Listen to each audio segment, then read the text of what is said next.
Hey, want to take something cheap and make it look chic?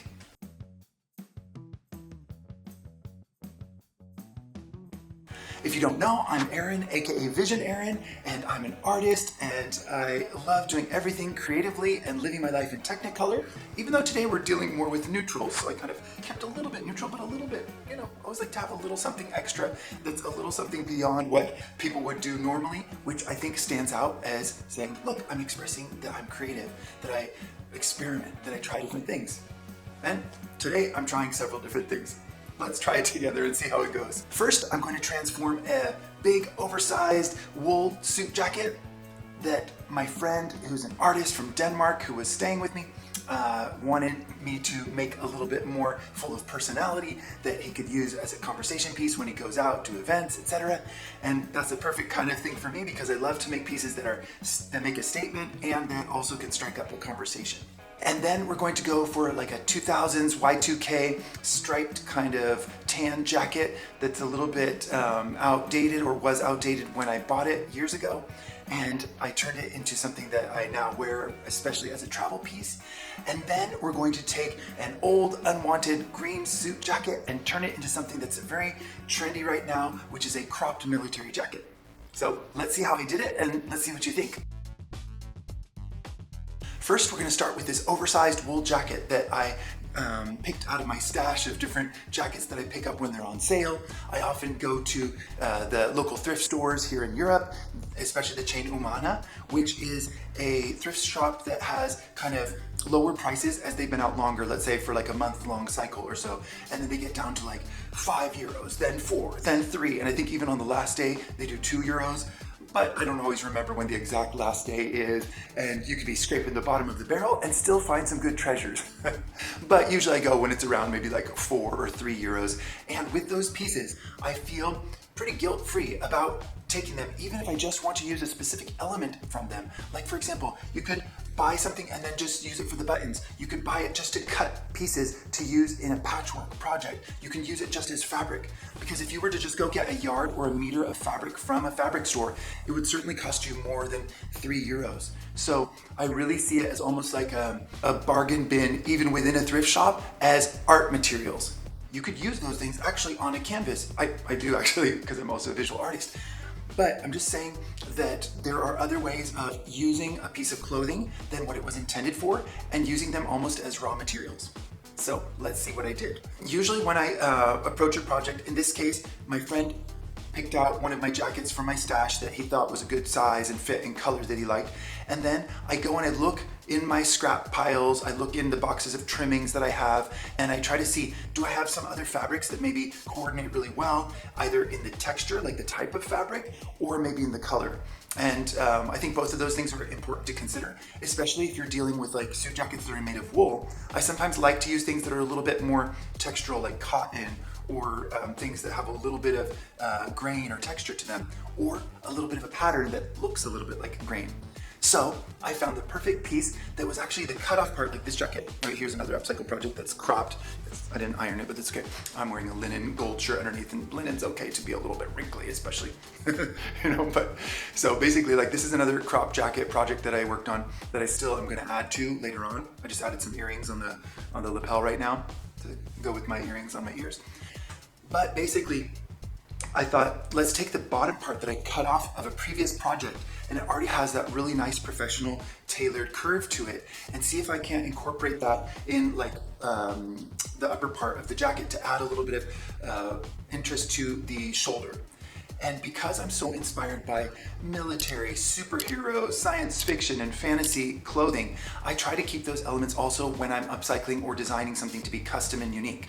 So one of the things that I learned from that, from doing like costume design and things like that, and working in the fashion industry for decades, is that sometimes if you accentuate the shoulders, like when I buy these oversized jackets and I crop them, it just makes you look more massive, like you have shoulder pads in and you're strong like an American football player or something. And by adding elements that are lighter up top, it kind of makes you look more muscular. And because I am making this for a friend who's straight, I don't care personally always about, binary clothing, saying it's just for men or just for women. I've been wearing my sister's hand-me-downs. I grew up with many sisters in a big Mormon family, and I would borrow their clothes or try to, incorporate them in my own styling. And so I have no problem mixing menswear or women's wear and just making everything be unisex. They're all just garments that you could be creative with. That's my personal philosophy. So that said, I wanted to accentuate the shoulders for him. It is a really big oversized jacket, so I also think it's important to break it up a little bit visually.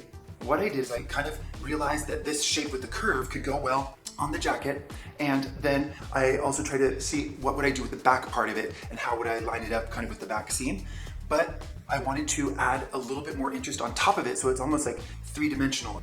I took this fabric that I got in Lisbon, Portugal, that had all these different old advertisements from Portuguese advertising, and because he was kind of doing an artist residence with us in Portugal, then I thought it would be a nice way to have something up top, really viewable, so that people might say, oh, why is that like in Portuguese? And he could be like, well, I was writing a screenplay or I was working on a creative project while being in Portugal. And so it makes it kind of tie into conversation that he can talk about later. And I also love this fabric just because it has old advertisements on it that are then cut up into pieces to make patches out of them. So first, I sew that patch on top of this kind of scrap of a bottom of a jacket, and then I kind of figure out the positioning also on the back, sew that down, and then I go to work kind of placing it underneath the lapel. I like to do it by hand. When you use a machine, when you're going through like jacket layers, then you sew down the lining also, so it becomes a little less kind of movable. I do that sometimes, but it just depends, like if the jacket's gonna flip open and people are gonna see, like, if you add a little trim or something at the bottom.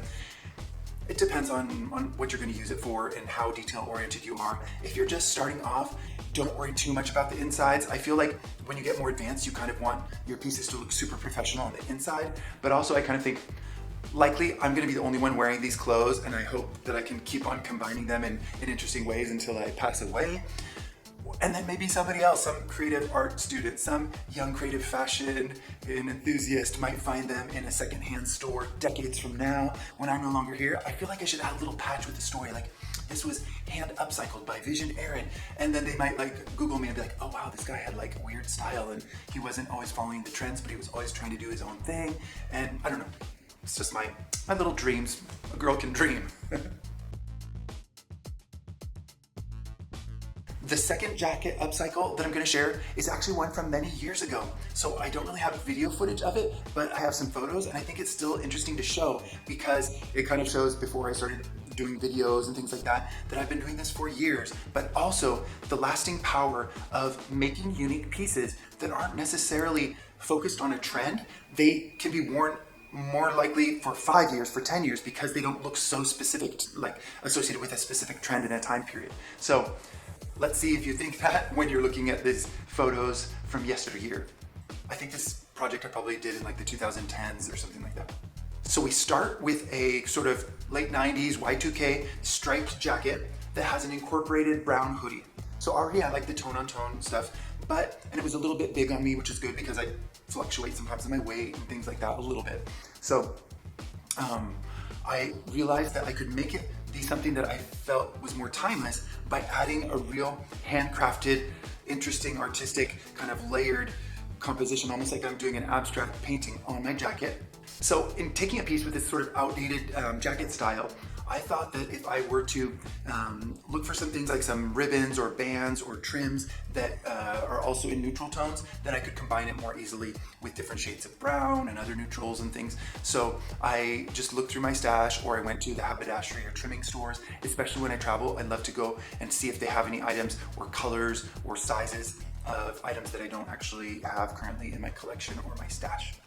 A lot of times when you're looking for like trims or ribbons, they'll have what's called grosgrain ribbon, but it's usually made out of like polyester and stuff nowadays.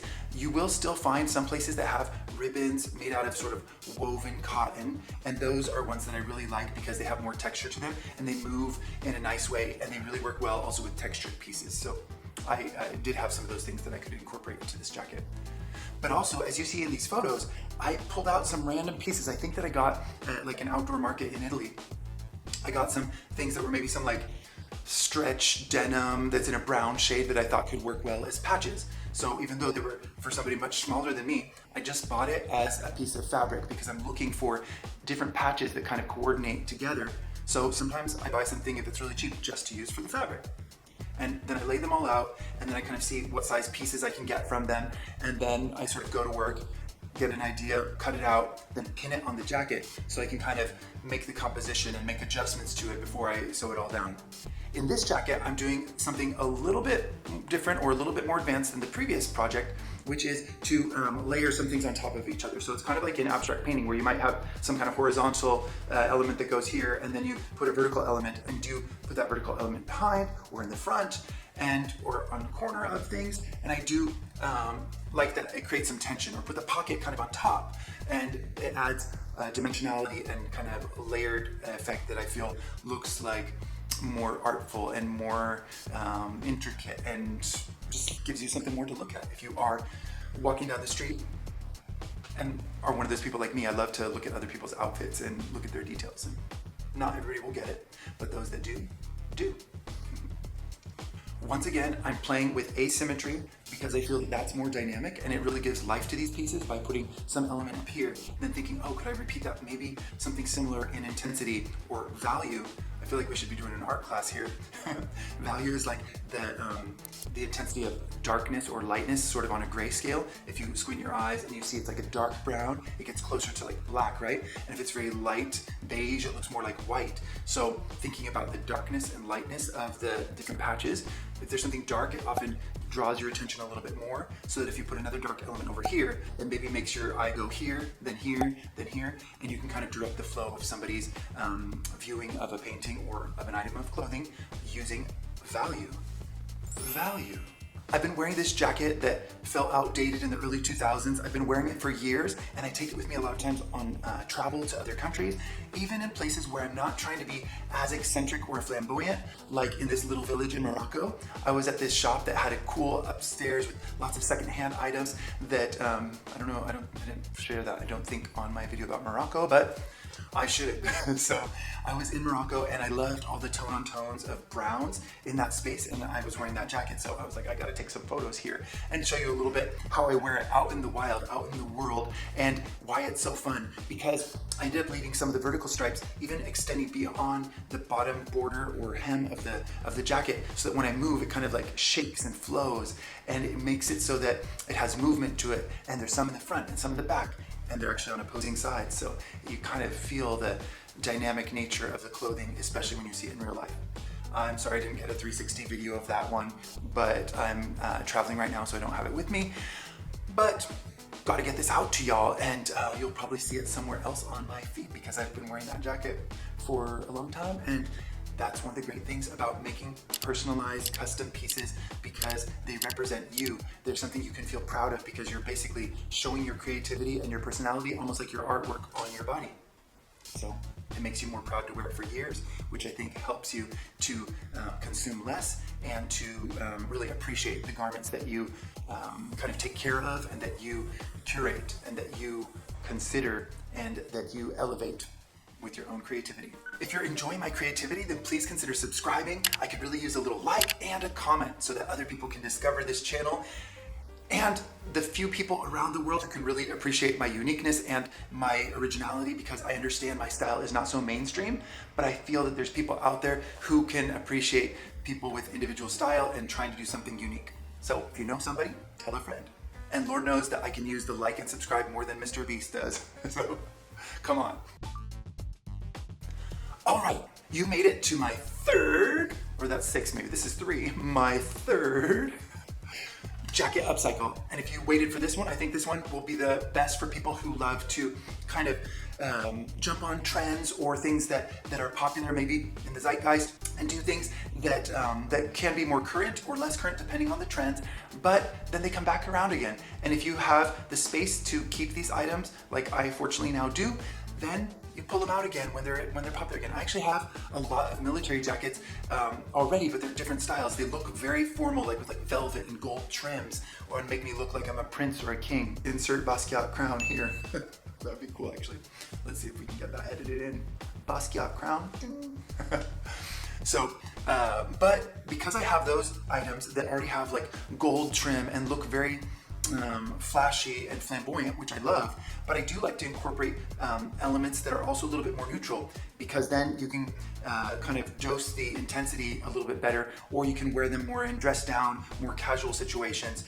Something that I wanted to incorporate is something that was trending a bit more in the 2010s or teens, like these cropped military jackets that were really popularized by Balmain, and that you would see models off duty wearing with like a t-shirt or a tank top and jeans. There's different ways you can dress them up or dress them down, and I love that. This one, I wanted to take a base jacket that was sort of a military green suit jacket that I got for €3. And then I realized by checking under the collar, when you check under the collar, you can see, or the lapel, they usually have a, this is like a summer jacket, so it doesn't have that right here, but usually in wool jackets or more formal wear, you're gonna have felt that kind of adds a little bit of structure to the lapel. Sometimes they just use like black felt, but this one, it actually had a sort of tone on tone, kind of similar color felt, which was perfect, because then when you pop the collar, it actually gives a much more kind of old historic jacket vibe. And that, it could be that simple. Like I thought, okay, I could add another patch of fabric around it. I could add details on that collar. Maybe if I want to make it a little more flashy in the future. But I actually realized just popping up the collar already transformed the style of the jacket. And of course, you know, you can also take a jacket, when you flip up the lapel, it almost looks more like it's a different cut of the jacket. Sometimes it goes a little bit more diagonal, but we can use that in our favor. It's okay. Just work with what you have.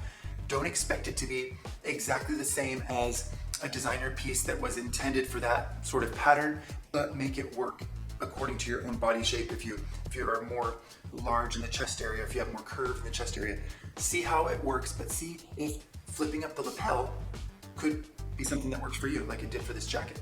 Then I had to consider all the materials. Again, I go to my stash. I see what trims do I have, what things could work with it. I'm working a lot with like brown shades, because I feel like when you combine brown and olive green or brown and greens, it always gives colors of nature, of trees, of plants, and they really work well together. Also with varying shades of that within those tones. So if I use different browns or different greens together with greens, I think they tend to work well together.